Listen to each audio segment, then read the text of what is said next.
बसा औक़ात ऐसा भी होता है कि एक बंदा फ़राइज़ भी मुकम्मल अदा कर रहा है, जी बिल्कुल, मनहियात से भी मुकम्मल तौर पर अपने आप को बचा रहा है, नवाफिल का भी एहतमाम करता है, अज़कार भी करता है, दुआएं भी पढ़ता है, सारा कुछ करता है, लेकिन इसके बावजूद उसको तकलीफ़ें, परेशानियाँ, जी जी मुश्किलात, मसाइब आते रहते हैं। ऐसे भी हो जाता है। जी जी बिल्कुल। तो जब ऐसी सूरत हाल हो ना, तो फिर बंदे को सब्र करने का हुक्म है इस्लाम में।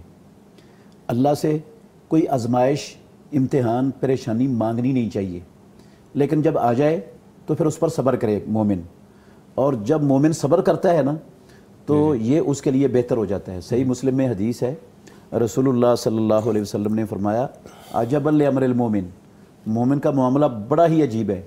इन असाबत हो सर्राओ शकारा, अगर उसे खुशी मिले, खुशहाली मिले, आसानी मिले तो अल्लाह का शुक्र अदा करता है, ये उसके लिए बेहतर हो जाता है। व इन असाबत हो ज़र्रा ओ सबारा, और अगर उसको तकलीफ़ आए ना तो इस पर वो सब्र करता है, फ़हुव खैरुल लहू, ये सब्र करना उसके लिए बेहतर हो जाता है। व लैसा ज़ालिका लिअहदिन इल्ला लिलमोमिन, इमामुल अंबिया ने फरमाया ये बात किसी को हासिल नहीं सिवाय मोमिन के।